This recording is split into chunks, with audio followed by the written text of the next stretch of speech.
We'll have more on the Nancy Guthrie story later, but first, breaking news here tonight in the San Fernando Valley. Yeah, Desmond Shaw live in SkyCal over the pursuit of a suspect said to be armed with a gun, Desmond. That's right, armed and dangerous here, Juan and Susie, as we are up in the Silmar area right now, crossing San Fernando Road and the Metrolink tracks, eastbound on Roxford Street. So this is LAPD's Foothill Division that initiated on Roxford Street. So this is LAPD's Foothill Division that initiated this pursuit, this black Infiniti, a fairly capable vehicle right here. They were kind of zigging and zagging up the 5 and the 170 for a little bit. It seemed like they were going southbound towards the North Hollywood area, then got off the freeway and headed back up this way. And they were actually stuck in a little bit of traffic on the 5 and then just got off the freeway here at Roxford. Seems kind of aimless so far as what the suspect is trying to do to get away. But LAPD being pretty aggressive in this one. You see the spotlight from their helicopter overhead as they continue to pursue this vehicle. So kind of getting into that more residential area here of Silmar between the 5 and the 210 freeway. Allegedly armed and dangerous with a gun here.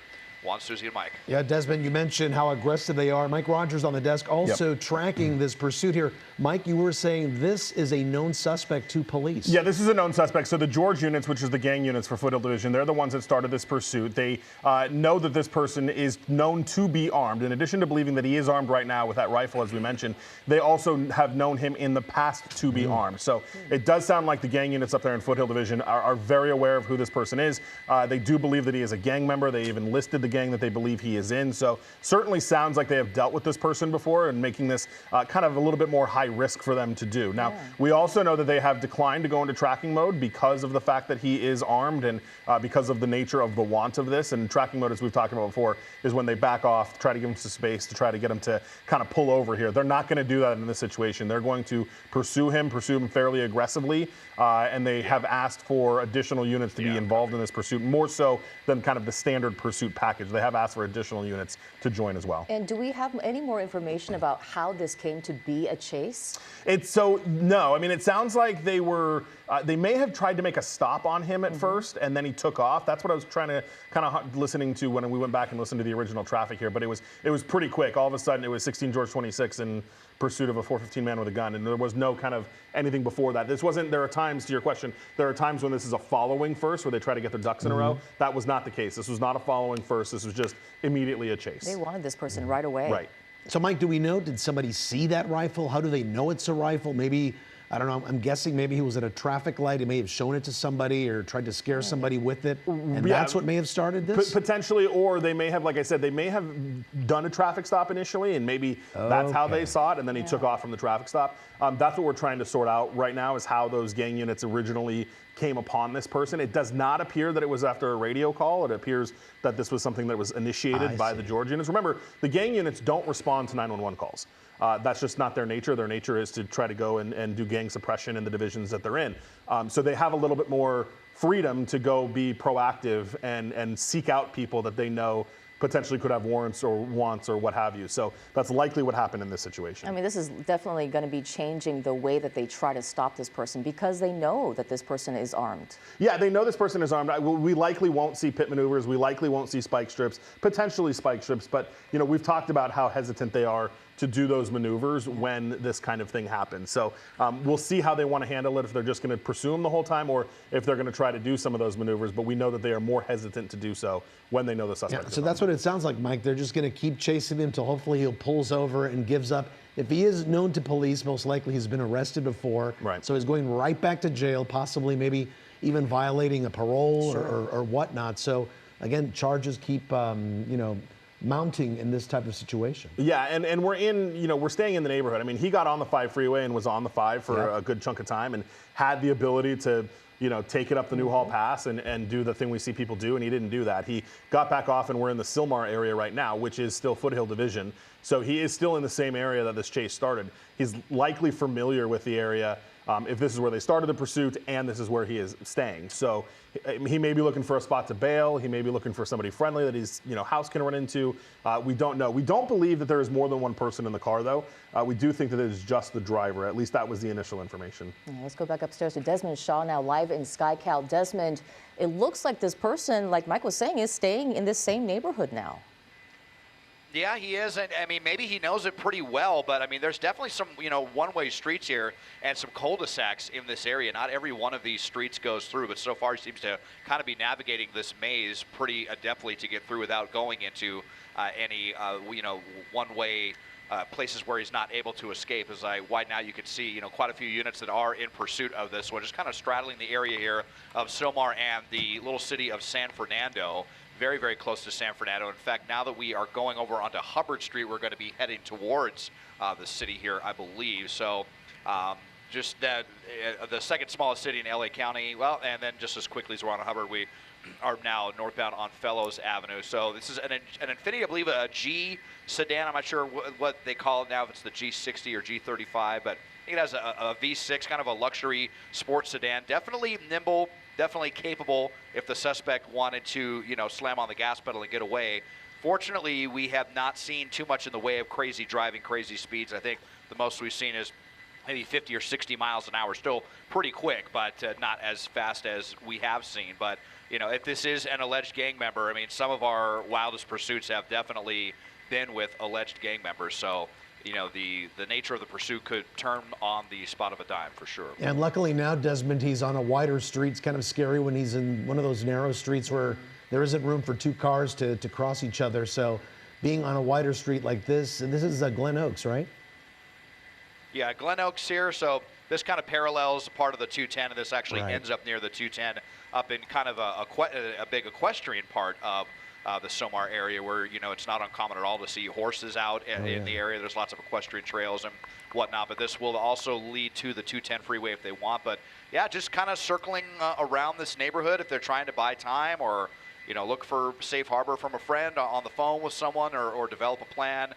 Not quite clear at this point, but not really making too serious of an effort to get out of this neighborhood or put any serious distance between them and the pursuing officers. Yeah, not driving erratically, but going a little bit over the speed limit. Once in a while here, we saw them get up to about 55 miles per hour on the residential street. But, trying to get around cars, going on the wrong side for just a minute there. But, they're really trying to get away from the authorities here, and the authorities really on their tail. And the reason being, as Mike was talking about, the LAPD refusing that tracking mode, as they will go into once in a while, because of the fact that they want to stop that pressure and keep this person from maybe running away, or maybe doing some erratic moves because of the fact that they're chasing them. Right, and even to further that point of how LAPD is very into this chase, I was just looking on the flight radar here. There are 2 police helicopters overhead as well. So in addition to the extra units on the ground, the refusal to go into tracking, you've got 2 law enforcement helicopters overhead as well. You just saw the number on the screen, but this is in an area that's very heavily populated by people. If you see it, give us a text here at the desk, 818-221-2222. Let us know what you see. Be careful if you're out there. Obviously, we do these things to warn the public about public safety issues, especially a person that's not following the rules of the road and potentially is armed. So with that caveat, but yeah, if you see this, send us a text as this continues on, kind of in the same area here in the Silmar guys. So Mike, they're not going to go into tracking. There's lots of units behind him. There's 2 helicopters, as you mentioned, from above. It's one of those games here where it's a wait and see what he's going to do next, right? Because as you said, there's probably no pit maneuver happening here. They could possibly hit him with the spike strip, but that would just slow him down eventually, right? It would slow him down, and still you still run that risk of putting an officer in front of him, and that's still the concern here. I mean, the pit maneuver is a little bit more. That's a freeway entrance. Okay. It looks like. Does north or south? Freeway. Yep. Yeah, or we're east or headed. West, It looks like eastbound on the 210. So this will take us towards Pacoima first, and then towards Sunland, and eventually Pasadena if we stick on it here. Going away from the Newhall Pass now. We'll see how the suspect behaves now that they are getting back on the freeway. If this was, a calculated decision, or just kind of ran out of road and wasn't sure where to go, but. Yeah, we're up to only about 70 miles an hour, and look at that, even using his turn signal. How nice of him, courteous. But in the left-hand lane, and 80, 90 miles an hour. Okay, speed's starting to pick up a little bit. This is the fastest speeds we've seen, but still, we've got one, or actually you said 2 helicopters now, Mike. So they should not really have any problem keeping tabs on this person on the Foothill Freeway. And Mike, before we came on the air with his pursuit, didn't you mention Sunderland? So could he be heading back to where this all started? Yeah, so it was interesting because it was Foothill units. So I don't know, maybe they had been following him a little bit out of their area, but Sun Valley is where is where we were first starting to hear about it. And he popped on the freeway. I think they started chasing him. He came south and then came back north. He got on the 5 freeway around Lancashire and went 5 north to Lancashire and then got back off on Roxford, came north/east on Roxford, and then has been doing the loop in the Sylmar area. So yeah, I mean he's headed back down that way, though we're on the 210, not the 5. So they upwards. Look at that. Des just mentioned it. Speeds over 100 miles an hour now. Fast. Well, this is the first time we've seen them on the freeway. We know that they were on the freeway earlier. Des had mentioned the 5 freeway, the 170, and get off the 5 freeway off of Roxford. And then this is the first time that we've seen it here live on air here. This is the eastbound 210 that this person is going down. Again, if you're headed this, of course, this area. It's, again, headed towards Pasadena, towards La Cañada, that whole area. And, this person is going fast now. The LAPD units, I don't know if they're still chasing as they were. 4 units, I think, were stacked behind this person. Is that still the case, Desmond? It looks like they backed off just a little bit here. They might be trying to kind of speed back up. I mean, they do have this covered very well from the air, but as we're going to make, it looked like he wanted to make that transition to the westbound 118, but decided at the last second to stick with the 210 and instead get off at Paxton. So this will put us in Pacoima, very close to the Hanson Dam, I'll say. He does have a little bit of distance at this moment, and okay, just right back on the freeway there. Very common, kind of baffling, but surprisingly common maneuver here by suspects. So off and then right back on. This is going to take us over to the Lakeview Terrace area and Sunland next. And we'll see if we get the speedometer back up here.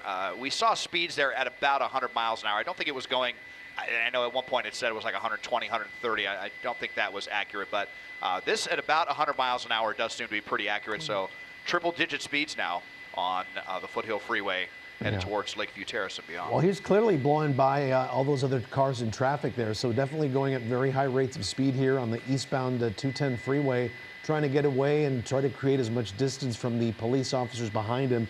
We're talking about a known suspect to police, a man in a black Infiniti, a man with a gun, possibly a rifle. This pursuit started not too long ago, and as far as we know, police will not going to give this one up. They're not going to go into tracking mode because they're familiar with this suspect. Des, getting off again? Yeah, off now at Osborne. So again, very, very close to Hanson Dam, and I mean, let's see here if that is playing into what this person is thinking. Now he's turning away from the recreation area. This is going to put us back onto Foothill Boulevard as he goes underneath the freeway, and then we're just going to go westbound 210. So yeah, it seems pretty aimless at this point. This might just be one of those pursuits where they're just kind of buying time, running out the clock, maybe knowing that the writing is on the wall here, or just not quite sure what they're going to do. But I did notice that the police kind of started to close in as they got pretty close to Hanson Dam. Recreation area, there's a lot of foliage there, a lot of cover, very dark out there, even for helicopters. It was made me kind of concerned that maybe he was thinking of getting out of the car and running around there, but instead we're just back westbound on the 210, headed back towards Pacoima and Sylmar, where the majority of this pursuit has taken place. Mike, you're listening police radios. What's going on over there? Yeah, they're talking about this. I also wanted to show this. We're putting it up on the screen. People are starting to notice this. I just got this text into the desk saying it's so crazy. Just seen this guy, crazy guy in a chase on my run by the 210. So it is getting people's attention. They're texting into us. If you see this, if this is something that came by you, we'd love to know what you saw. You can shoot us a text here at the desk at 818-221-2222, and that'll come right to us here at the desk. But law enforcement is still, we're dealing with Desmond's picture there, but law enforcement is still following this and tracking this. You've got the 2 police helicopters overhead that are trying to keep tabs on this and keep everything kind of moving. Right. So it looks like as we were talking about, they came back westbound here. Des is right up against the mountains there, so that's why we're having issues with the signal here. But he should be reobtaining us with us in just a second. But I can tell you right now, the chase is still back on the 210, and I think we're back, yeah. Corner of my eye, yep. And it's scary, Mike, what that viewer was telling us just a short time ago, that this viewer was out on a run and saw this blow by him, just how scary and dangerous this could be. Blowing by you, whether you're on foot, on a bike, crossing an intersection, in a car. And that's ultimately why we put these on TV, right? I mean, it's, there's a lot of things that people think about this, but it is for a public safety issue here. I mean, and people like that who were out on their run did see this guy come by. So we put these on so that if you know somebody that is out and about in the Sylmar area, you can give them this heads up that, hey, this guy at times is up at triple-digit speeds and driving in a way that is obviously reckless, and not to mention the fact he is allegedly armed, which is what started this whole thing to begin with. I mean, just the fact that this person is armed is changing a lot of things. The way that the LAPD is going to their operations, everything that they're doing right now. As we mentioned, they don't want to go into tracking mode. So if that is the case, Mike, I was noticing that, usually we only have a few cars behind, 2, 3. Right. That's the usual number for the LAPD when doing a chase. But because this has now been enhanced with the fact that this person has a gun, right, they need more people at the end. This is going to be a high-risk stop. Yeah, and that's why they did request that as we exit the freeway here at, I think that's Hubbard Street. But they did request that initially. They wanted 4 units in the pursuit instead of the typical 3. Usually it's 2 units and a supervisor. Reminder, LAPD functions as 2-person units. So you would have, in that scenario, you would have 6 cops total with the, because the sergeant rides alone usually. But in this situation, they did want additional units. They requested a 4th unit, and I think even more than that are back there. I know that first unit right behind him is a patrol unit. We've talked about this before, but the gang units have the slick tops. They want to siphon those guys out, bring in the patrol units that have the light bar, so there's no discrepancies on this guy didn't know he's being chased, etc. So you've got those, and then you've certainly got the gang units that are at least tailing. Even if they're not technically actively involved in the chase, they are certainly back there and involved in this as well. Maybe for the end. For the end, because they'll be the ones that are going to want this guy, right? They're the ones, the gang unit is the ones that's going to want to get their hands on this guy. They've already made it clear on the radio he is a documented gang member, or allegedly a documented gang member that has a known history of firearms. And I'm trying to see, Des, if you can pull out just a little bit, I just want to see how many units they have back there right now. I know you've got that primary unit. 1, 2, that's a gang unit in second, 3, 4, 5, 6. 6, yeah. Yeah, I mean, so you've got 6 that are active in Code 3 pursuit. 2 of them I were able to identify at least as gang unit members. So, Mike, they know who this person is. Most likely they have a home address. They know who he might live with, possibly. No, the airship said. I'm wondering if they do reach out to maybe a parent, a girlfriend, somebody to try to get him on the phone and have him pull over. Potentially, and they have certainly known associates, known addresses that they've been to and lived at. And I think this is the second time we've been on this street before. Actually, I think I recognize that park there that's just to the north or just above where he is at. Des, have we been down here before? We've been in this very close to this area. Now we Raven Street and Drone Field, and we just heard actually the helicopters up here chattering, the 2 police helicopters, but that they do believe that he lives in this neighborhood. So that definitely makes sense. And they actually made note of, Mike, when you had me zoom out there, that apartment building that he stopped by, they made note, maybe even zeroing in, thinking that could be specifically where he lives, but somewhere kind of in this neighborhood, Raven Street, Sayre Street, west of Foothill Boulevard. So that would kind of track with why we've been in this area now multiple times, just kind of between the 5 and the 210 in the Somar area. So yeah, sometimes suspects want to come surrender at their home, or if they think that they can get out and get a beat on the cops and run into their house and wait them out or something. It's always kind of hard to say, but at the very least, dragging this out and indeed just in this neighborhood, circling back around can definitely be indicative of a get out and run situation. So we are watching, and the police are obviously on the ground and in the air, and they definitely have strong suspicion that it's not a coincidence that he's circling this area. Yeah, definitely more familiar with the area. When they do run, should they run out of the car on foot, they know the area if they're in the area that they live, which we do see this pattern often. These chases ending up in the area where these people live, or where they have an associate, a friend, a family member who might be able to take them in or help them, maybe talk them out of this. We've seen that too as well. But looks like they are staying in Sylmar and circling this very neighborhood. It's unclear where they're going to be stopping, if they will be stopping, or just, maybe waiting until they run out of gas or wait for police to do something. Just going round and round, it seems, Mike, and going slower, hitting the speed bumps, staying in the same area. Staying in the same area. And it's funny, Susie, you just mentioned the gas thing. Jackie, I just dropped in another text to Des thing. I don't know if we can pull that up here. But Eric from Hidden Hill says he just saw it. Says the guy just passed me on the 210 at these speeds. He has to be running low on gas. I mean, that was what we were thinking here and talking about, especially when we were up over triple digits. I mean, guys, there is a ton of people that are texting us. I'm actually sitting here trying to go through them as we're talking about it. Somebody else said that they were walking their dog and the chase flew right past them. Somebody else is talking about they were on their their way home from Costco, and they came right past them as well. So that's the thing. I mean, it's only 8 o'clock. It's only 8:25. People are still out and about and still doing things. And I want to address one other thing, because we got a text from, I'm trying to remember who sent it to us. It was Eddie. Eddie sent it to us saying this is too dangerous and should be canceled, and says that it's putting the public in jeopardy needlessly. And I just want to address that, because there are many people on this dirt road. Yeah. Oh, that's weird. Is it just a cut around to get to an alley, Des? Yeah. I guess so. Well, let's see weird. where this alley dumps out at here. That was definitely strange. It looks like it is going to come out over here on the other side. So, yeah, kind of cutting through that. Maybe that would have been one of those little equestrian areas or something I was mentioning earlier. Yeah. But, well, they're back out on Borden and Sayre Street, so kind of an awkward turn. But circling around, and, you know, we got to get concerned about, you know, this becoming a spectacle now, because we're just circling the same area. There's a ton of helicopters up here. It's very loud. Everyone can hear us. Everyone can see the spotlights. Everyone can probably hear the lights and sirens and see the flashing red and blue lights as well.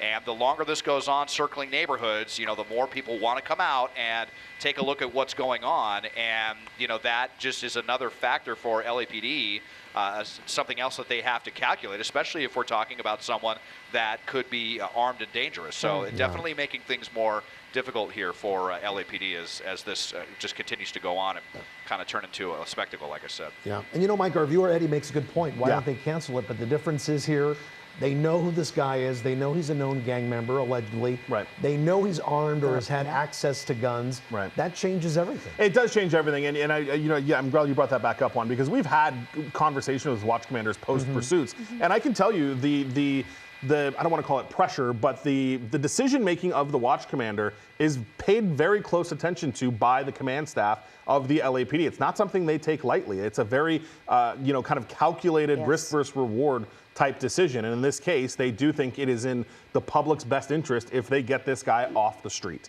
Now, if we start seeing wrong way driving, if we start seeing, some of that other things, they may reconsider, and it may make them have a different opinion about this. But at this point, they have weighed the decision here and have thought, as we pull over to the curb, maybe this is it. Looks like All that, we're just going to be done. appearing to be pulling over, Desmond. Yep, he's come to a stop. It does appear so here. We'll see if we can slide over to the driver's side window and see if we see any hands coming out or anything. But this is the first time. Yeah, wow, look at this.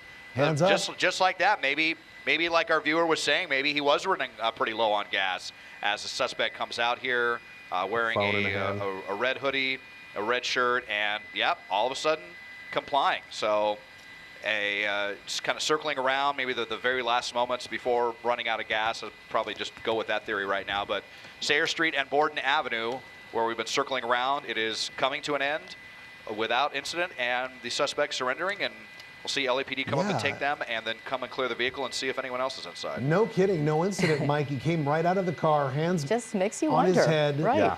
kind of do that sideways shuffle, backed into the officers who were waiting for him, and now he's in cuffs. And changed his mind. And I kind of wonder in situations like this, when we deal with people that are having mental health issues, things like that, they're not always thinking in their right minds. A person like this, who potentially has been in trouble with the law before, may have realized, like, look, what are my options here? I could try to get out and run. They're clearly right behind me, and clearly that's not going to do much. Maybe I just call it a day, and instead of hiding for another 20 minutes before I get taken into custody, I'll just give up. I don't know. I mean, maybe he ran out of gas. Maybe he finally realized that this is nothing else that he can really do to get away here. Who knows? But regardless, the danger and the threat to the public is now over that this guy is. And look at that, Mike. They're not playing around. Look how many officers are checking the car. To the officers too, exactly. So many. Yeah, so many officers involved in this because of the fact that this person was armed with the gun. That's what they understood. They had that information, and this again becomes a high-risk stop at the end. And so you see that, as Juan was pointing out, the myriad of officers here on scene, just making sure that car is clear.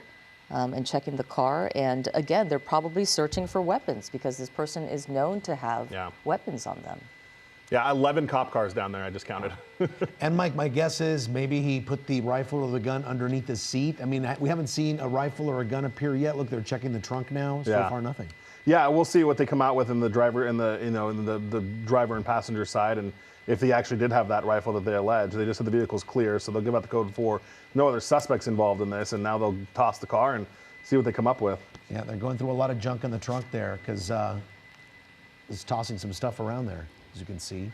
Yeah, but the original want on this pursuit, a man with a gun, and this person took us through the 5 freeway, the 170, much of the valley, and ended up in Sylmar a number of times, and that's where this pursuit is coming to an end. We do believe that this person is known to be a gang member and also known to live in this area and has a history with weapons. Yep. So, you know, definitely an increased security, if you will, for, you know, danger level for police officers and the public as well. And that's why they deemed that the fact that they did not want to let this person go. Yep, and thank goodness no one was hurt. Yeah. The suspect now in custody. Our big thanks to Desmond up in SkyCal, Mike on the desk, and to all our viewers who texted the desk with their eyewitness accounts there as to what was going on here during this pursuit. All right, we're going to move on.